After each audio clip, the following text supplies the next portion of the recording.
ഇപ്പോൾ നമ്മോടൊപ്പം സാഹിത്യ നിരൂപകനും മാധ്യമപ്രവർത്തകനുമായ പി.കെ. രാജശേഖരൻ ചേരുന്നു തത്സമയം. ശ്രീ രാജശേഖരൻ, എം.ടി. ഒരു കാലഘട്ടത്തിൻ്റെ എഴുത്തുകാരനെന്ന് നമുക്കൊരു കള്ളിയിൽ ഒതുക്കാൻ കഴിയില്ല.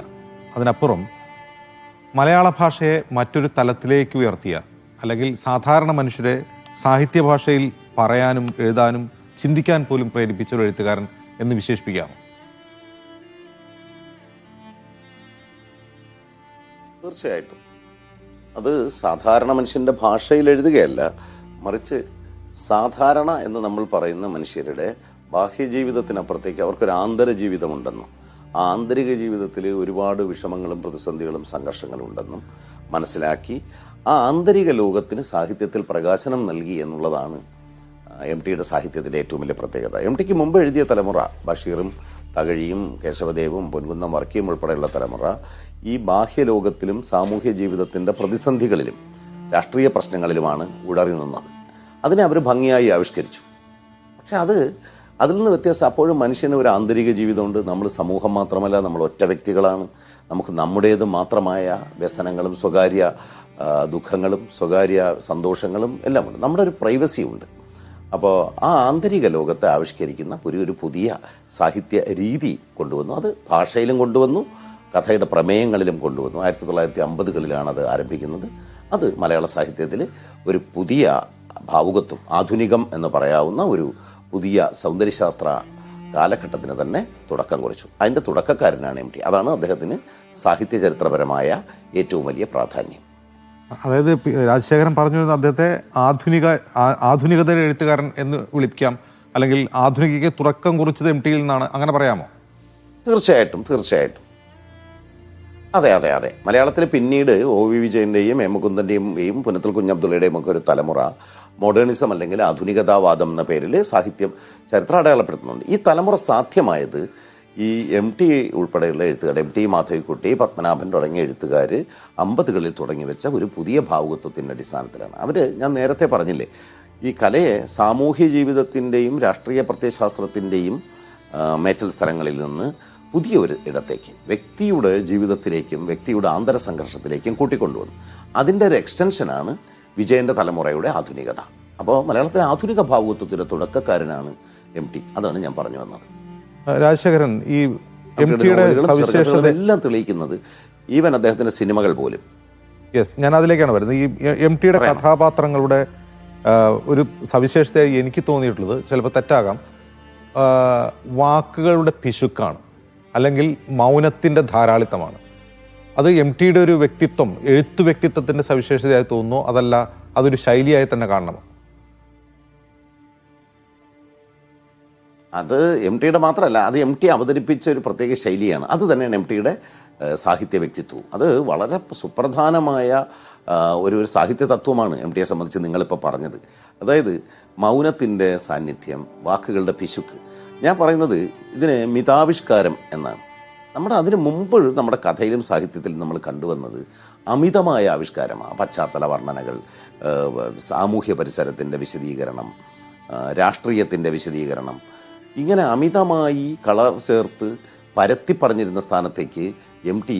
മിതത്വം കൊണ്ടുവന്നു. അതായത് വാക്കുകളുടെ വർജനമാണ്, അതായത് വാക്കുകളുടെ ഒഴിവാക്കലാണ് എം.ടി. കൊണ്ടുവന്ന കലാതന്ത്രം. 10 വാക്കുകൾ പറയേണ്ടിടത്ത് 2 or 3 വാക്കുകൾ മാത്രം പറയുക, പരത്തി പറയേണ്ട, വിവരിച്ചു പറയേണ്ട സ്ഥാനത്തേക്ക് ഒരു ബിംബം ഉപയോഗിക്കുക. ഇങ്ങനെ അതിസൂക്ഷ്മതയിലേക്ക് ഭാഷയെ ചുരുക്കുകയും, ഇതിനെ നമുക്ക് മിനിമലിസം എന്ന് വിളിക്കാം. മിനിമലിസം എന്ന് ഇംഗ്ലീഷിൽ പറഞ്ഞാൽ മലയാളത്തിൽ മിതാവിഷ്കാരം എന്ന് പറയാം. ഈ മിനിമലിസമാണ് അദ്ദേഹത്തിൻ്റെ ഭാഷയുടെയും കഥയുടെയും ഏറ്റവും വലിയ പ്രത്യേകത. കഥന ശൈലിയിൽ മുഴുവൻ അതുണ്ട്.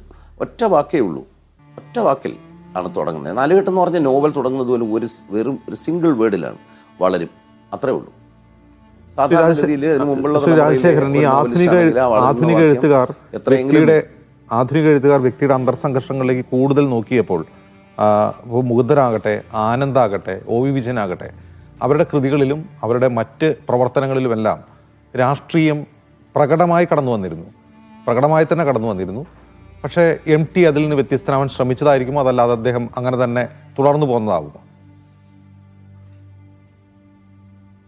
അത് എം.ടിയുടെ ആദ്യത്തെ നോവൽ എം.ടി 25-ാം വയസ്സിലായിരുന്നു, നാലുകെട്ട്. 1958 ഈ നോവൽ വരുന്നത്. അതായത് ഇന്ത്യ റിപ്പബ്ലിക്കായി കേരളം ഒരു സംസ്ഥാനമായി മാറിയതിന് ശേഷം അപ്പോൾ സ്വാതന്ത്ര്യാനന്തര തലമുറയുടെ പ്രശ്നങ്ങളാണ് നേരിട്ട് വന്ന ഒരു എഴുത്തുകാരനാണ് അദ്ദേഹം. അന്ന് അദ്ദേഹത്തിന് 25 വയസ്സേ ഉള്ളൂ 55 ഈ നോവൽ എഴുതുന്നു. പക്ഷേ അദ്ദേഹം അതിനും 30 കൊല്ലം പിറകിലുള്ള 1930കളിലെ കേരളീയ ജീവിത സാഹചര്യമാണ് ആ നോവലിൽ എഴുതിയത്. ആ സമയത്ത് നമ്മുടെ സ്വാതന്ത്ര്യ സമരം നടക്കുകയായിരുന്നു, കമ്മ്യൂണിസ്റ്റ് മുന്നേറ്റങ്ങൾ നടക്കുകയായിരുന്നു. ഇതൊന്നും തന്നെ ആ നോവലിൽ പറയുന്നതേയില്ല. അത് ബോധപൂർവമായ ഒരു ഒഴിവാക്കലാണ്. ഒരു കേരളത്തിൻ്റെ ഫാമിലി ഹിസ്റ്ററിയിലെ അല്ലെങ്കിൽ ദായക്രമത്തിലേക്കുള്ള ഒരു സവിശേഷമായ ട്രാൻസിഷനെയാണ് അദ്ദേഹം ആവിഷ്കരിച്ചത്. അതാണ് അതിൻ്റെ രാഷ്ട്രീയം. രാഷ്ട്രീയം എന്ന് പറയുന്നത് പ്രത്യക്ഷമായ ഒരു കക്ഷിയുടെ നിലപാടെടുക്കലോ ഏതെങ്കിലും ഒരു പക്ഷം ചേർന്ന് സംസാരിക്കലോ അല്ല, മറിച്ച് ഒരു സൊസൈറ്റി കടന്നു പോകുന്ന ട്രാൻസിഷൻസിനെ വ്യക്തമായ കാഴ്ചപ്പാടുകളോടുകൂടി രേഖപ്പെടുത്തുന്നതാണ് കലയിലെ രാഷ്ട്രീയം. കലയിൽ ഇങ്കുലാബ് വിളിയില്ല, പ്രകടനമോ ജാഥയോ ഇല്ല, ഏതെങ്കിലും ഒരു കക്ഷിയോട് ചേരലുമില്ല. കക്ഷിയോട് ചേരുമ്പോൾ അത് കലയിലെ രാഷ്ട്രീയമല്ല, കക്ഷി രാഷ്ട്രീയമാത്രമേ ആയിത്തീരും. അതിൽ നിന്ന് ഒഴിഞ്ഞു നിന്നു എന്നുള്ളതാണ് എം ടിയുടെ പ്രത്യേകത. പിന്നെ എനിക്ക് മുകുന്ദൻ ഉൾപ്പെടെയുള്ള എഴുത്തുകാർക്കൊന്നും അങ്ങനെ പ്രത്യക്ഷമായ ഒരു രാഷ്ട്രീയമുണ്ടെന്ന് തോന്നുന്നില്ല. പിൽക്കാലത്താണ് അവർക്ക് പ്രത്യക്ഷമായ കക്ഷി രാഷ്ട്രീയത്തോടുള്ള അഫിനിറ്റിയൊക്കെ അവരൊക്കെ കാണിച്ചു തുടങ്ങിയോ അതിൻ്റെ ക്രിട്ടിക്കുകളായി മാറുകയോ ചെയ്തു. അവരുടെ ആദ്യകാല രചനകൾ മുഴുവൻ ഈ വ്യക്തിയുടെ മാത്രം ഏകാന്തതയിലൊക്കെയാണ് കേന്ദ്രീകരിച്ച് നിന്നത്. അപ്പോൾ പോലും അങ്ങ് ആലോചിച്ച് നോക്കും, ഇപ്പോൾ കേരളത്തിൻ്റെ ഒരു ട്രാൻസിഷനെ കുറിച്ച് അങ്ങ് പറഞ്ഞു. ആ ട്രാൻസിഷനിൽ വളരെ പ്രധാനപ്പെട്ട ഘട്ടങ്ങളിലൊക്കെ ജീവിച്ചിരുന്ന ഒരാളാണ് എം ടി. ഈ അടിയന്തരാവസ്ഥ കാലത്ത് പോലും എഴുതിക്കൊണ്ടിരുന്ന ആളാണ്. അപ്പോൾ പോലും നമുക്ക് നേർക്ക് നേരെ അല്ലാതെ തന്നെ അങ്ങ് പറഞ്ഞതുപോലെ വളരെ പരോക്ഷമായി ഒരു വലിയ ഗ്രാൻഡ് നറേഷൻ എന്ന അർത്ഥത്തിൽ ഈ കേരളത്തിൻ്റെ ചംക്രമണം അല്ലെങ്കിൽ കേരളത്തിൻ്റെ മാറ്റം അദ്ദേഹം രേഖപ്പെടുത്തിയെന്നാണോ പറയുന്നത്?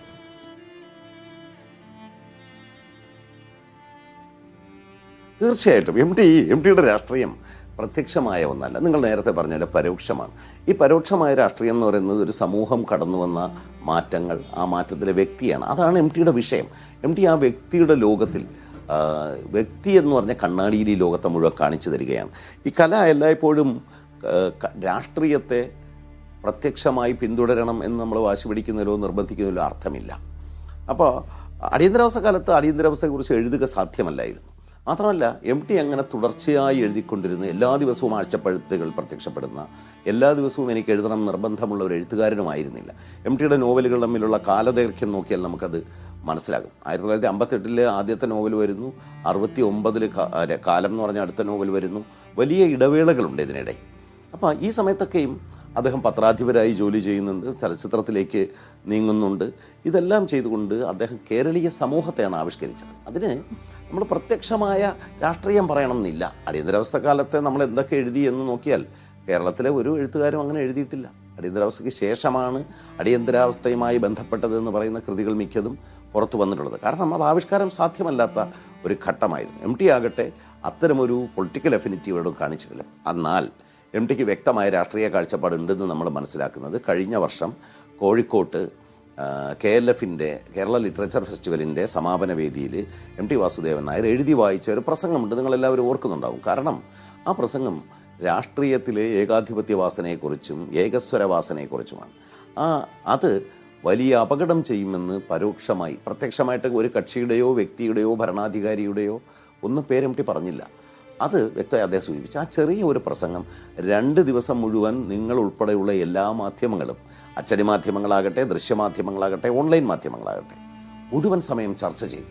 അതായത് ഒരു എഴുത്തുകാരൻ്റെ ഒരു അഭിപ്രായം 2 ദിവസം ഒരു ജനതയുടെ ബൗദ്ധിക ജീവിതത്തെ സ്വാധീനിച്ചു എന്നുള്ളത് തന്നെ എം ടിയുടെ രാഷ്ട്രീയം എന്താണ് എന്ന് വ്യക്തമാക്കുന്നത്. ഈ കലയിലെ രാഷ്ട്രീയം ഞാൻ നേരത്തെ പറഞ്ഞല്ലോ, കക്ഷി രാഷ്ട്രീയമല്ല, അത് മാനുഷികതയുടെ രാഷ്ട്രീയമാണ്, മനുഷ്യ അന്തസ്സിൻ്റെ രാഷ്ട്രീയമാണ്. അത് ഉയർത്തിപ്പിടിച്ചു എന്നുള്ളതാണ് വാസുദേവൻ നായരുടെ ഏറ്റവും വലിയ പ്രത്യേകത. അദ്ദേഹത്തെ നമ്മൾ സ്മരിക്കുന്നത്, അദ്ദേഹത്തോട് നമുക്കെല്ലാവർക്കും ഐഡൻറ്റിഫൈ ചെയ്യാം, അദ്ദേഹത്തിൻ്റെ കഥാപാത്രങ്ങളോട് നമുക്ക് ഐഡൻറ്റിഫൈ ചെയ്യാൻ കഴിയുന്നത് നമ്മൾ നിലനിൽക്കുന്ന സമൂഹത്തിൽ വന്നിട്ടുള്ള ട്രാൻസിഷൻസ്, നമ്മുടെ തന്നെ ആന്തരിക വിഷമങ്ങൾ ഒക്കെ ആ കഥാപാത്രങ്ങളും അദ്ദേഹത്തിൻ്റെ വാക്കുകളും കഥകളും പ്രമേയങ്ങളും ഒക്കെ ആവിഷ്കരിക്കുന്നത് കൊണ്ടാണ്. കാരണം നമുക്ക് മുഖം നോക്കാവുന്ന ഒരു കണ്ണാടിയാണ് എം ടി.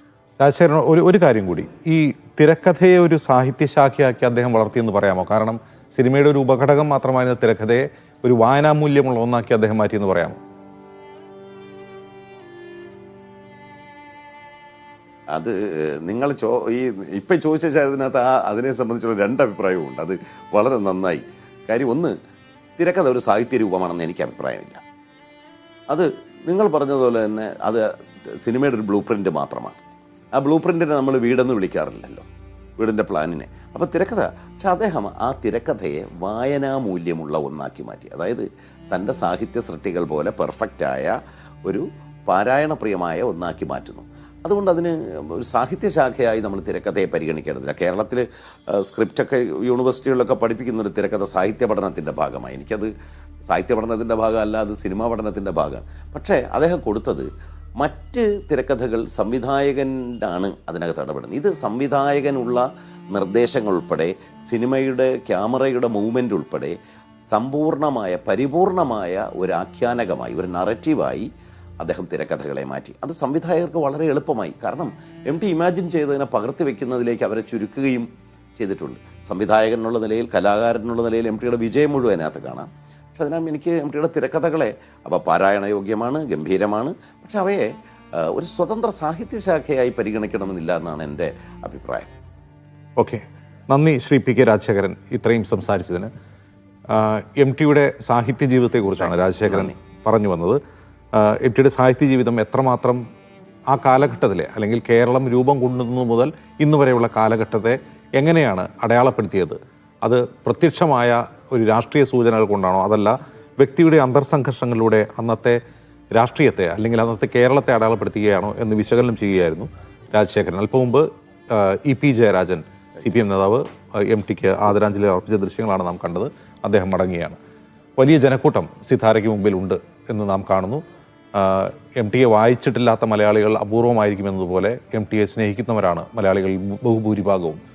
അദ്ദേഹത്തിൻ്റെ സാംസ്കാരിക ജീവിതം, അദ്ദേഹത്തിൻ്റെ സാഹിത്യ ജീവിതം, ആ സാഹിത്യ ജീവിതം തന്നെ മലയാളികൾക്ക് അദ്ദേഹം എത്രമാത്രം പ്രിയപ്പെട്ടവനായിരുന്നു എന്ന് തെളിയിക്കുന്ന ഒന്നാണ് ഇന്ന് സിത്താരയിൽ കാണുന്ന ഈ ആൾക്കൂട്ടം.